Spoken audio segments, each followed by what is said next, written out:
The cafeteria on Galactic Unity Station was always loud.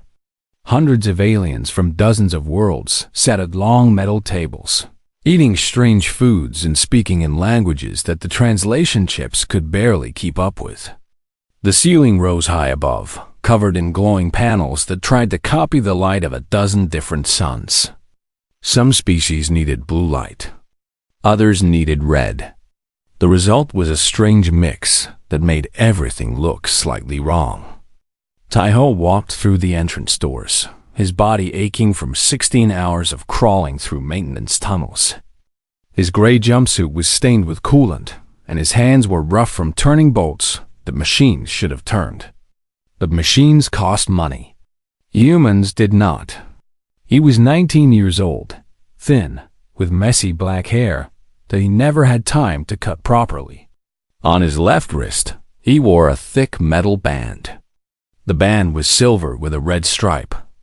It marked him as a restricted species. It meant he could not enter certain areas. It meant he could not speak to certain people. It meant he was less. Humans had only been part of the Galactic Compact for 12 years. Before that, Earth had been alone, unaware that the stars were full of life. Then the ships came. First contact was not friendly. The integration wars lasted 3 years and killed millions. When it ended, humanity was given a choice: join the compact as a restricted species or be destroyed. They chose to live. Taiho did not remember Earth. He was 7 when his parents died in the bombing of New Sol Colony. A compact ship had mistaken a civilian shelter for a military base. These things happened, they said. War was messy. No one was punished. After that, Taiho grew up on the station. He learned to fix things because fixing things kept him fed. He learned to stay quiet because quiet humans lived longer. He learned to be invisible. Today, being invisible was not working. The cafeteria was divided by walls that no one could see. The upper platforms, where the light was best and the air was cleanest, belonged to the warrior species. The Drakari with their scales and claws. The Varaks with their forearms and metal bones. The Kreth with their poison spines. They sat above everyone else because they had earned it with blood. The middle sections belonged to the merchant species and the scholars. They were soft but wealthy. They did not fight, but they funded those who did.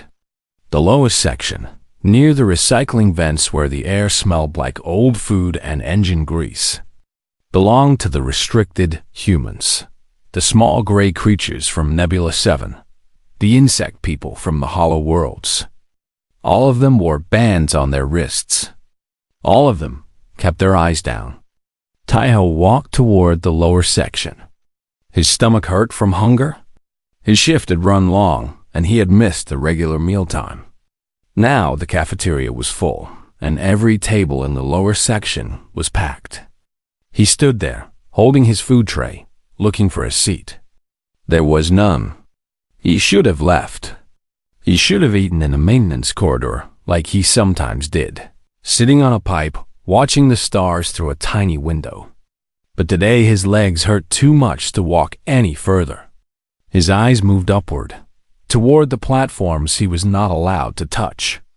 Most tables were full. Warriors ate together, laughing and boasting about battles and training. But one table was different. One table had only a single figure sitting at it. She was Drakari. Even from a distance, Taiho could see she was large. 7 feet tall, maybe more. Her scales were deep green, almost black, like a forest at night. Her eyes were gold with vertical slits. 2 horns curved back from her head, and her claws looked sharp enough to cut through metal. She wore armor, even in the cafeteria. Black plates covered in symbols that Taiho did not understand. In front of her sat a simple meal. In her clawed hand, she held a small blade that she was sharpening slowly, the sound of metal on stone cutting through the noise of the cafeteria. No one sat near her. The seats across from her were empty. Taiho looked at those empty seats. He looked at the band on his wrist. He looked at his aching legs and his cold food.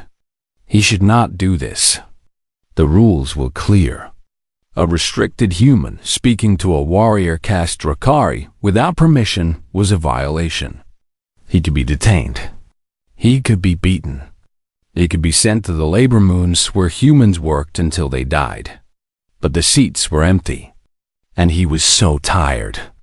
Taiho walked up the ramp to the warrior platform. He felt eyes turning toward him.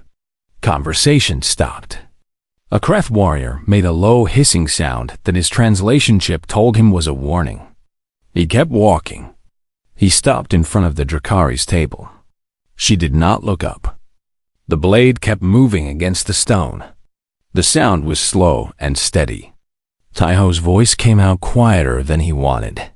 "May I share this table?" The sharpening stopped. Slowly, the Drakari raised her head. Her golden eyes locked onto him. Up close, she was terrifying. Her face was covered in small scars. One of her horns had a deep crack in it. She smelled like smoke and something older, something that made Taiho think of ancient caves and sleeping fire. The cafeteria was completely silent now. Every single being was watching. Taiho felt his heart beating so hard, he thought it might break through his chest. His legs wanted to run. His brain was screaming at him that he had made a terrible mistake. But he did not move. The Drakari studied him. Her eyes moved from his face to the band on his wrist. She looked at his dirty jumpsuit and his warm boots. She looked at the tray of cold food in his shaking hands. Something passed across her face. Taiho could not read it. Drakari expressions were too different from human ones. Then she moved the blade to point at the seat across from her. "Sit," she said. Her voice was deep and rough, like rocks grinding together. Taiho sat. Behind him, he could hear gasps. He could hear the angry whispers starting. He could hear clawed feet moving toward him. Station security arrived in seconds. 2 Varax guards, each one twice Taiho's size, their metal-enhanced arms reaching for him. "Restricted violation," one of them said. "Human, you will come with us for processing." Taiho started to stand. He knew the routine. He would be taken to a small room. He would be asked questions. He would be punished. This was how things worked. But the Drakari raised one clawed hand. "No," she said simply. The guards stopped. "Commander Vetra," one of them said carefully, "the human has violated protocol. He addressed you without permission. The law requires." "He asked to share my table," Vetra interrupted. "I said yes. He is my guest. Guests are protected under warrior hospitality codes. Do you wish to challenge this?" Her golden eyes gleamed dangerously. The guards looked at each other. Warrior hospitality was ancient law, older than the compact itself. To challenge it was to challenge the Drakari themselves. "No, Commander," the guard said finally. "Our mistake." They left. Vetra returned to sharpening her blade. Taiho sat frozen, his food growing colder. After a long moment, she spoke without looking at him. "Eat. Your food will get worse." Taiho picked up his fork. His hands were still shaking. Across the cafeteria, 1,000 eyes watched the human boy eat dinner with the dragon warrior. Nothing would ever be the same. The next morning, whispers followed Taiho everywhere he went. In the maintenance tunnels, his fellow workers stared at him like he had grown a second head. In the supply rooms, aliens who had never noticed him before now watched his every move. Even the small gray creatures from Nebula 7, who usually kept to themselves, pointed at him with their thin fingers and made clicking sounds that his translation chip said meant the crazy one. Taiho ignored all of it. He had work to do, but his mind kept returning to the cafeteria, to those golden eyes studying him, to that single word, sit. He did not understand why Commander Vetra had protected him. Warriors did not protect restricted species. It was not how things worked. The strong ruled. The weak served. This was the first law of the Galactic Compact, written in the blood of 1,000 conquered worlds. Yet she had called him her guest. That evening, Taiho stood outside the cafeteria doors, his food tray in his hands. His stomach was tight with fear. Part of him wanted to find a quiet corner in the maintenance tunnels and eat alone. That would be the smart thing to do, the safe thing. But Taiho had never been very good at being safe. He walked into the cafeteria. The noise dropped slightly as beings noticed him. He kept his eyes forward and walked toward the lower section. The tables there were full again, just like yesterday. He could squeeze in somewhere. He could ask someone to move. He could do the normal thing. Instead, he turned and walked up the ramp to the warrior platform. Vetra was sitting at the same table, alone, just like before. She was not sharpening her blade this time. She was simply eating, her movements slow and precise. Taiho stopped at the edge of her table. "May I sit?" Vetra looked up at him. For a long moment, she said nothing. Then, one corner of her mouth moved slightly. On a human, it might have been a smile. "You came back," she said. It was not a question. The seats were empty again. They are always empty. Sit. Taiho sat. He began to eat. The food was still bad, but somehow it tasted better when he was not standing in a maintenance tunnel. They ate in silence for a while. Around them, the cafeteria slowly returned to its normal noise. Warriors still watched them, but the stares were less angry now, more curious. Finally, Vetra spoke. "You are strange." Taiho looked up. "How? You do not tremble." "Every other restricted species I have met trembles in my presence. They lower their eyes. They make themselves small. But you look directly at me. You asked to share my table as if we were equals." Taiho thought about this. Would trembling have changed anything? No. Then why waste the energy? Vetra made a sound deep in her throat. Taiho's translation chip struggled with it, finally settling on amusement. "You are practical," she said. "This is rare in prey species. I am not prey." The words came out before Taiho could stop them. He immediately regretted them. You did not correct a Drakari warrior. You did not challenge their words, but Vetra only tilted her head, studying him with new interest. "No? What are you then?" Taiho considered the question seriously. What was he? A human, an orphan, a maintenance worker, a restricted species with a band on his wrist and no power in a galaxy that measured worth by the ability to kill. "I am someone who is hungry," he said finally. "And you had an empty seat." Fear does not fill an empty stomach. This time, Vetra definitely smiled. It was a terrifying expression on a face built for war. But somehow, it did not scare Taiho as much as he thought it should. "I will remember that," she said. "Fear does not fill an empty stomach. Your species has interesting wisdom." They finished their meal together. When Taiho stood to leave, Vetra spoke again. "Tomorrow, same time?" Taiho paused. "You want me to come back?" "I am asking if you will." "Yes," Taiho said. "I will." He walked away, feeling lighter than he had in years. The days turned into weeks. Every evening, Taiho would finish his shift, collect his food tray, and walk up to the warrior platform to sit with Vetra. At first, they barely spoke. Vetra was not a creature of many words, and Taiho had spent too many years being invisible to suddenly become talkative. But slowly, carefully, they began to share pieces of themselves.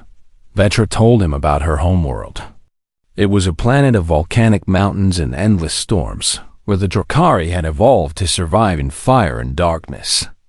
She told him about her clutch siblings, the 5 brothers and sisters who had hatched from the same nest.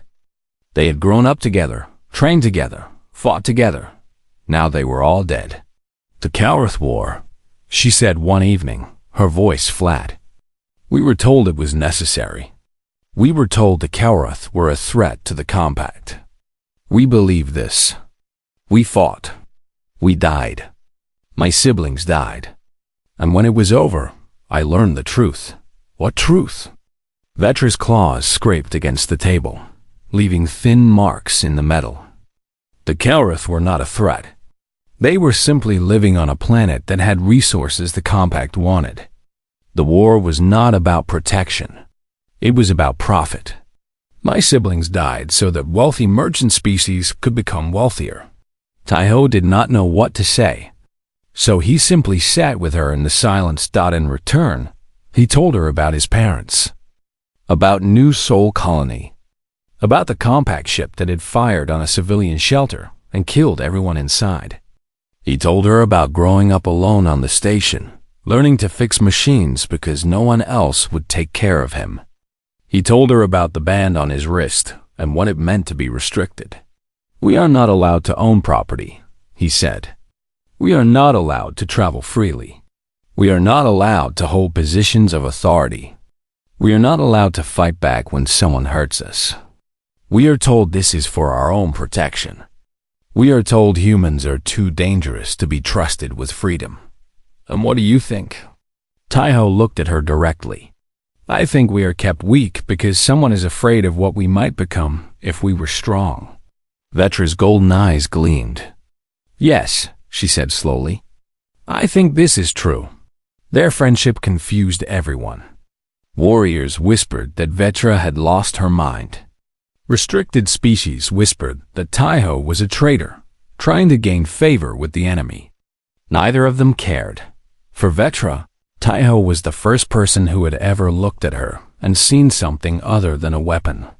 For Taiho, Vetra was the first person who had ever looked at him and seen something other than a victim. They were both survivors. They were both alone. And somehow, sitting together at a table where neither of them belonged. They found something that the galaxy had taken from both of them. They found family. One evening, as they finished their meal, Vetra looked at Taiho with an expression he had not seen before. It was calculating, thoughtful. "The Crucible trials are coming," she said. Taiho knew about the Crucible. Everyone did. It was a great tournament where warriors fought for honor and promotion. It was broadcast across the entire compact. Winners became legends. Losers became memories. What about them? Vetra leaned forward. "I want to sponsor you." Taiho stared at her. "What?" "The Crucible. I want to sponsor you to fight in it." "That is impossible. I am restricted. I am human. Humans cannot fight in the Crucible." Vetra smiled again, that terrifying smile that somehow made Taiho feel brave instead of afraid. "There is a loophole," she said. "An old law. Any being may enter if sponsored by a recognized warrior. The law does not mention species. I am a recognized warrior. I choose to sponsor you. They will never allow it. They cannot stop it. The law is clear." She stood, towering over him. "You said you are not prey. Prove it." Taiho looked at his hands. Small, soft human hands. No claws, no scales, no venom. Then he looked at Vetra, at the faith burning in her golden eyes. "Yes," he said. "I will prove it." Taiho won his second match by making his opponent run into a wall. He won his third by flooding a section of the arena and waiting until the desert-born warrior became too cold to move. He won his fourth by fighting in complete darkness, using only sound to track an enemy who depended entirely on sight. Each victory was stranger than the last. Each victory made the galaxy pay more attention. The human was not supposed to survive. The human was definitely not supposed to keep winning. Something was wrong with the universe. On the station, things began to change. Other humans started looking at Taiho differently. Where before they had thought he was crazy, now they looked at him with something new in their eyes. Something that had been beaten out of them during the integration wars and the years of restriction that followed. Hope. Small groups of humans began gathering in the lower levels of the station, watching recordings of Taiho's fights on smuggled screens. They studied his techniques. They whispered about what it meant. If one human could stand against warriors, maybe the rest of them were not as weak as they had been told. The restricted species from other worlds noticed too. The gray creatures from Nebula 7, the insect people from the hollow worlds. They had their own bands on their own wrists. They had their own histories of defeat and control. And now they watched a member of another restricted species fight in a tournament that was supposed to be impossible for them to enter. Taiho became more than a fighter. He became a symbol. This made certain powerful people very nervous. Vetra noticed it first. The way station security seemed to watch Taiho more closely. The way his work shifts were suddenly changed without explanation, leaving him exhausted before training. The way small accidents kept happening around him. A door that closed too fast. A cable that came loose. A ration pack that made him sick for 3 days. "They are testing you," Vetra said one night in their training bay. "Seeing how far they can push before you break." "Who is they?" "The Council. The ones who benefit from keeping species like yours restricted." She paced back and forth, her tail sweeping the floor with agitation. "You have become dangerous. Not because of your fists, but because of what you represent." Taiho sat on a crate, his body still recovering from his latest bout of food poisoning. "I just wanted to prove I was not prey." "And you have." "That is the problem." Vetra stopped pacing and looked at him directly. "When a prey species proves it is not prey, the predators have 2 choices. Accept a new equal or eliminate the threat before it spreads. You think they will try to kill me? It was not a question." "I know they will," Vetra said. "The only question is how and when." The answer came 3 nights later. Taiho was walking back to his quarters after training when he heard footsteps behind him. He was in a maintenance corridor, far from the main sections of the station. The lights were dim. The air was cold. He did not run. Running would not help in a corridor this narrow. He turned around. 3 figures stood in the shadows. They wore black clothes with no identifying marks. Their faces were hidden by masks. But Taiho could see the weapons in their hands. Blades. Thin and sharp and coated, with something that gleamed wet in the low light. "Poison." "Make it easy," one of them said. "It will be faster." Taiho looked at the blade pointed at his chest. He thought about the training, about the lessons Vetra had taught him. Pain is information. Fear of pain will kill you faster than pain itself. "No," he said. They attacked. The corridor was too narrow for them to come at him all at once. This was the only reason Taiho survived the first 3 seconds. He ducked under the first blade, threw his body against the wall to avoid the second, and kicked the third attacker in the knee. But there were 3 of them and 1 of him. And they were professionals. A blade cut across his arm. The poison began to work immediately, sending fire through his veins. His vision blurred. His muscles started to cramp. Taiho fell. The assassins closed in. One of them raised a blade for the killing strike. A roar filled the corridor. A sound of pure rage that made the walls shake and the assassins freeze. Vetra came out of the darkness, like a storm made of scales and fury. Her claws caught the first assassin across the throat before he could turn. The second tried to run. She caught him by the head and slammed him into the wall hard enough to crack the metal. The third assassin stabbed at her. The blade went into her side, between the plates of her armor. She did not slow down. She grabbed the assassin and threw him down the corridor. He hit the floor and did not get up. Then she was kneeling beside Taiho, her clawed hands surprisingly gentle as she lifted him. "Stay awake," she growled. "Stay awake." The poison will kill you if you sleep. Taiho tried to respond, but his mouth would not work. The world was getting darker. Stay awake. Vetra's voice cracked. You do not get to die, little human. Not here. Not like this. She carried him through the corridors, running faster than Taiho had ever seen her move. The poison was like ice in his blood now. He could feel his heart slowing. He was dying. The medical bay was too far. Vetra knew this. So she changed direction. She went to the one place on the station where she knew there would be help. The maintenance levels. Where the humans lived. She burst through a doorway and found herself in a crowded room full of humans in dirty jumpsuits.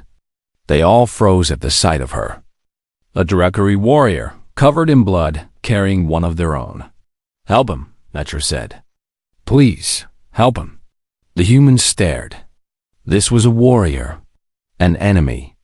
One of the species that had conquered them, killed them, enslaved them. But she was holding Taiho, and she had said, please. An older human woman stepped forward. Her name was Minji, and she had been a doctor before the integration wars had taken everything from her. She looked at Taiho's pale face and the spreading poison in his veins. Put him down, she said. Now, what followed was 3 hours of desperate work. Minji knew the poison. She had seen it before, during the wars. She did not have proper medicine, but she had knowledge and improvised tools, and a stubborn refusal to let one of her people die. Vetra stood in the corner, her wound untreated, her eyes never leaving Taiho's face. Other humans came and went. They brought water, clean cloth, whatever supplies Minji called for. They looked at Vetra with suspicion and fear, but they worked around her. Because she had brought Taiho, because she had called him her own. Near midnight, Minji finally stepped back. He will live. Vetra's legs gave out. She sat down heavily on the floor, her scales scraping against the metal. Thank you, she said. Her voice was barely a whisper. Minji looked at her for a long moment. Then she knelt beside the Drukhari and began examining her wound. You are injured, the doctor said. It does not matter. Everything matters. Minji began cleaning the wound with practiced hands. You saved him. You brought him to us. You said please. She looked up at Vetra's golden eyes. Maybe you are not what we thought you were. In the days that followed, as Taiho recovered, something changed on the station. Humans began talking to Vetra, not with fear, but with curiosity. They asked her about her world, about her siblings, about why she had chosen to sponsor a human dot, and Vetra, who had been alone for so long, found herself answering. Meanwhile, Taiho investigated. One of the assassins had survived. Taiho found him in the station's prison section and asked questions. The assassin did not want to answer, but Taiho was patient. Eventually, the truth came out. The assassination had been ordered by members of the Galactic Council. Not the full council, but a faction within it. A faction that had maintained the restricted species system for centuries. A faction that profited from keeping certain species weak and afraid. And Taiho discovered something else. Something that changed everything. The restricted classification was not based on genuine threat assessments. It was deliberate. Species were classified as restricted, not because they were dangerous, but because they were too adaptable, too capable.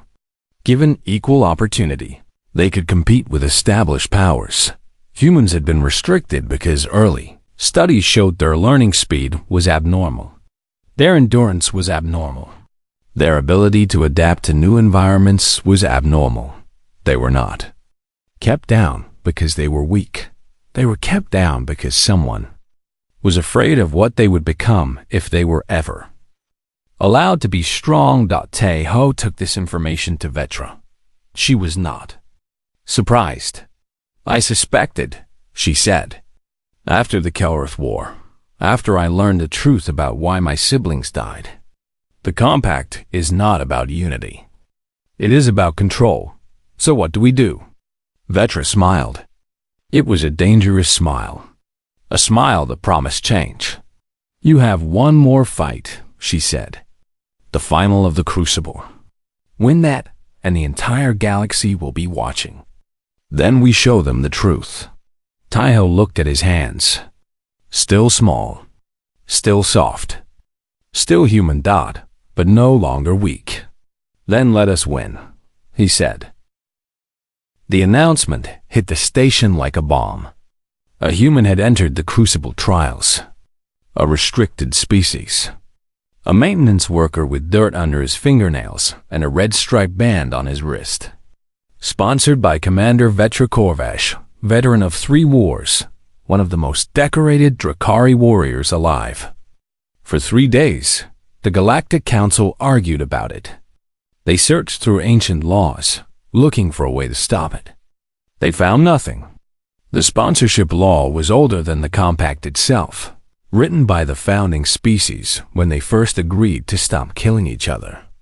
Any being could enter if sponsored by a recognized warrior. The word any had no exceptions. Taiho's name was added to the tournament list. The protests began immediately. Warriors demanded that the rules be changed. Merchant guilds complained that a human victory would destabilize markets. Even some restricted species spoke against it, afraid that Taiho's death would bring punishment down on all of them. Taiho ignored all of it. He had work to do. Every night after his maintenance shift, he met Vetra in an empty cargo bay deep in the station's lower levels. The bay was cold and dark, lit only by emergency lights. Old shipping containers created a maze of metal walls. It was not a proper training ground, but it was private. You cannot win through strength, Vetra told him on the first night. You are weak. Your bones break easily. Your skin tears. You have no natural weapons. I know, Taiho said. Good. Now forget everything you think you know about fighting. She began to teach him. Not Drakari combat, which required claws and scales and a body built for destruction. Instead, she taught him something older. She taught him how to survive. The Crucible is not about killing, she explained as they circled each other in the dim light. It is about lasting. Fights end when one opponent cannot continue. Death is allowed but not required. Your goal is not to hurt your enemy. Your goal is to make your enemy unable to hurt you. Taiho learned to move. Humans were small and quick compared to most warrior species. He could fit through gaps that larger fighters could not. He could change direction faster than creatures with more mass. He learned to watch. His eyes were good at tracking movement, better than he had ever realized. He could see patterns in the way opponents shifted their weight before attacking. He could predict strikes before they came. He learned to endure. Humans had evolved on a world with extreme temperatures, dangerous predators, and limited resources. Their bodies were built to keep going long after other species would collapse. They could sweat to stay cool. They could run for hours without stopping. They could survive injuries that would kill most aliens. Your species walks great distances, Vetra said one night, after Taiho had been running laps for 2 hours straight. On your homeworld, you hunted by following prey until it died from exhaustion. This is rare. Most predator species attack with speed and power. You attack with patience, with time, with refusal to stop. Taiho bent over, gasping for breath, but he did not stop moving. And this helps me how? Every species in the Crucible is faster than you, stronger than you. They hit harder, move quicker, take more damage. But they tire. They slow. They make mistakes. Vetra stepped closer, her golden eyes intense. You do not need to defeat them. You need to outlast them. The training was brutal. Vetra did not go easy on him. She could not afford to. The Crucible would not be gentle, and if Taiho was not prepared, he would die. He learned to use the environment. Every arena in the Crucible had features that could be exploited. Steam vents that could burn or blind. Unstable flooring that could trap heavy opponents. Light sources that could be redirected to create glare. Water features that could slow down species not adapted to liquid. The arena is your weapon, Vetra said. Learn it better than your opponent. Make it fight for you. He learned to take hits. This was the hardest lesson. Vetra would strike him, control blows that still left bruises that lasted for days. She taught him how to roll with impacts, how to turn what would be a killing blow into a glancing one, how to fall without breaking, how to get back up when every part of him screamed to stay down. Pain is information, she said as he struggled to his feet for the 20th time that night. It tells you what is damaged and what still works. Fear of pain will kill you faster than pain itself. Learn to listen without letting it control you. Weeks passed. Taiho's body changed. He was still small, still soft compared to the warriors he would face. But muscles he did not know he had became stronger. His reactions became faster.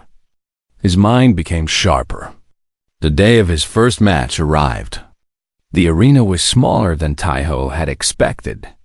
A circular pit about 50 meters across, surrounded by stands filled with thousands of spectators. The floor was metal grating over a complex system of pipes and vents. Steam hissed from random locations. The lighting was harsh and uneven, creating deep shadows in some areas and blinding brightness in others. Taiho stood at one entrance, wearing simple combat clothes that Vetra had found for him. No armor. Armor would slow him down, and he could not afford to be slow. His opponent stood at the other entrance. It was a Kreth gladiator named Voss. 4 arms, each one ending in claws that dripped with natural venom. A body covered in spines that could inject paralytic poison on contact.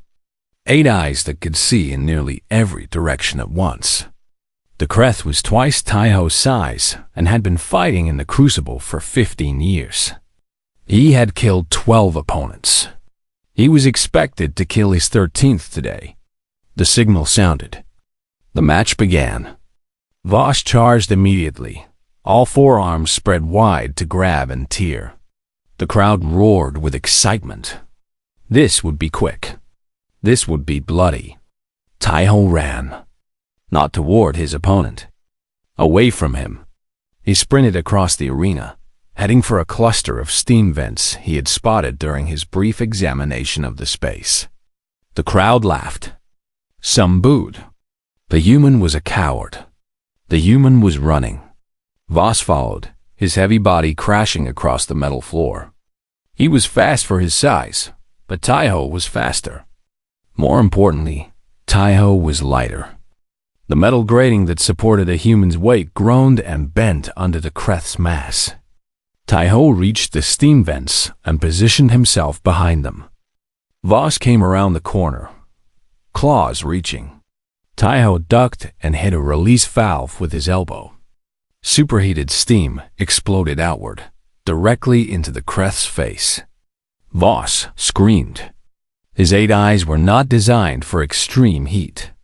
He stumbled backward, temporarily blind, his 4 arms swinging wildly at empty air. Taiho moved, not to attack, but to reposition. He ran to another part of the arena, where the lighting was brightest, where the metal floor was thinner. Voss recovered faster than expected. His eyes were damaged but still functional. He spotted Taiho and charged again, angrier now, less careful. Taiho waited. He watched the Kreth's body, counting the steps, calculating the weight distribution. 3 steps away. 2 steps. 1. Taiho jumped backward. Voss's claws sliced through the air where he had been standing, and the floor collapsed. The thin metal grating, weakened by heat from the pipes below and never designed to support a charging Kreth, gave way under Voss's weight. The gladiator fell, his legs dropping through the gap, his body trapped at chest level. He struggled to pull himself free. The metal edges cut into his sides. His venom dripped uselessly onto the floor. Taiho circled around him, staying out of reach of those deadly arms. He did not attack. He did not need to. Minutes passed. Voss kept struggling, kept trying to escape. But every movement made the hole bigger. Every effort used more energy. The arena was hot. The steam kept hissing. The Kreth was not built for extended exertion in high temperatures. Taiho waited. The Kreth's movement slowed. His arms dropped. His breathing became labored. 20 minutes after the match began, Voss collapsed. His eyes closed. His body went limp. The medical teams rushed in. The Kreth was alive but unconscious, unable to continue. Taiho had won. The crowd did not cheer. They sat in stunned silence, thousands of eyes staring at the small human standing alone in the arena. Then, slowly, a sound began. Not cheering. Something stranger, murmuring, whispering. The sound of a galaxy, beginning to wonder if everything it knew about humans was wrong. Taiho looked up at the stands, at the confused and frightened faces staring down at him. He smiled. The final arena of the Crucible was the largest structure on Galactic Unity Station. It could hold 50,000 spectators, and every seat was filled. Millions more watched through broadcasts that reached every corner of the compact. For the first time in Crucible history, a restricted species had reached the final match. The galaxy could not look away. Taiho stood at the entrance tunnel, feeling the vibration of the crowd through the floor. His body was still not fully healed from the assassination attempt. The poison had left damage that would take months to repair. Minji had told him not to fight. He was fighting anyway. Vetra stood beside him, her own wound wrapped in bandages that she refused to let slow her down. Behind them stood a small group of humans who had traveled from the maintenance levels to watch. Minji was there. Other workers who Taiho had known for years. They wore their gray jumpsuits and their red striped bands, but they stood straight, with their heads high. "Whatever happens," Vetra said, "you have already won." "I know," Taiho replied, "but I want to win more." He walked into the arena. The crowd noise was deafening. Cheers and boos mixed together into a wall of sound that pressed against him from all sides. Giant screens showed his face, small and serious, to every corner of the station. His opponent was already waiting.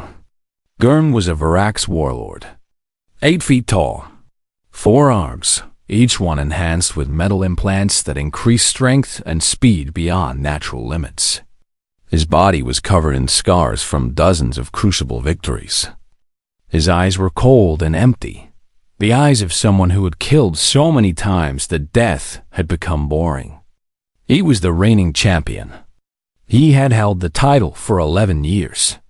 He had never lost. Gurn looked at Taiho and laughed. The sound echoed through the arena, picked up by microphones and broadcast everywhere. "This is what they send against me." Gurn's voice was deep and mechanical, modified by implants in his throat. "A little human? This is an insult." Taiho said nothing. He was studying the arena. It was different from the others, larger, more complex. There were multiple levels connected by ramps and ladders. Water features that could flood sections at different times. Heat vents and cold zones that created constant environmental changes. Dozens of cameras that ensured every moment would be captured. The council faction that wanted Taiho dead had designed this arena. They had made it perfect for Gurn's enhanced body and terrible for a human's natural abilities. Taiho smiled. The signal sounded. The match began. Gurn charged. His 4 metal-enhanced arms reached for Taiho's body. Each one could crush bone. Each one moved faster than natural Varax arms should be able to move. But Taiho was already moving. He ran, not away from Gurn, but toward the nearest camera. It was mounted on a pole at the edge of the arena, pointing down at the fighting area. Gurn followed, laughing. "Run, little human. It will only delay the end." Taiho reached the camera pole and climbed. His hands found holes that would have been impossible for larger fingers. His small body moved up the pole while Gurn's metal arms grabbed at empty air below. At the top, Taiho spoke directly into the camera. "People of the compact," he said, his voice calm and clear. "Watch closely." Then he jumped. He landed on a higher platform, rolled to absorb the impact, and kept moving. Gurn roared with frustration and began climbing after him. The chase went across the arena. Taiho used every feature of the environment against his opponent. He triggered water jets that threw off Gurn's enhanced balance systems. He led the warlord through cold zones that made his metal implants contract and malfunction. He stayed just ahead, always moving, never letting Gurn catch him. The crowd grew quiet. They had expected a quick death. Instead, they were watching something strange. Something that looked almost like a dance. Minutes passed. 10, 20, 30. Gurn was slowing. His enhanced body was powerful, but it required enormous energy. The systems that made him stronger also made him hungry for fuel. And Taiho was not letting him rest. Taiho was not slowing. His human body was built for exactly this kind of endurance. His ancestors had hunted by following prey for days until the prey dropped from exhaustion. Gurn was bigger, stronger, faster. But Taiho could keep going longer. At the 40-minute mark, Gurn stopped chasing.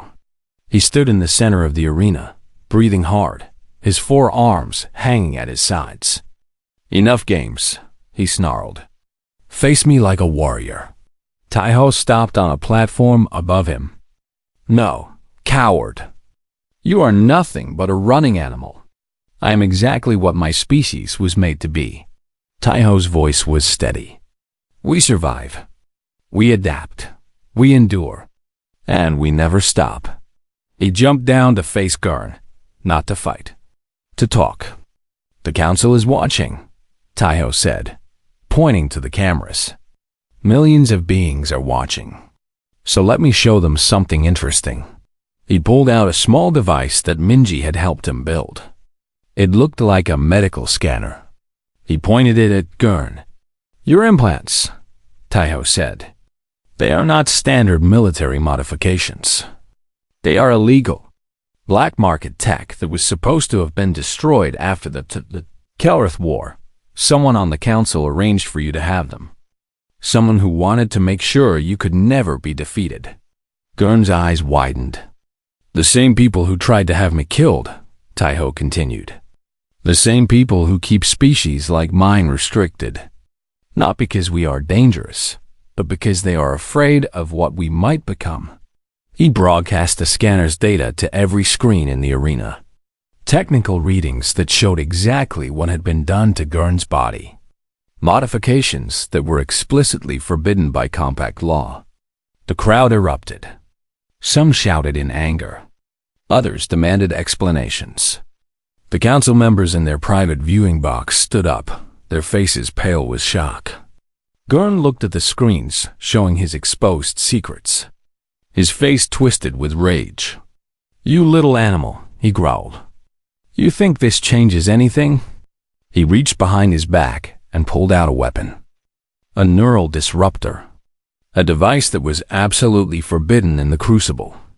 A device that could kill with a single shot. "I was told to make sure you die," Gurn said. "I do not care about laws anymore." He fired. The beam hit Taiho directly in the chest.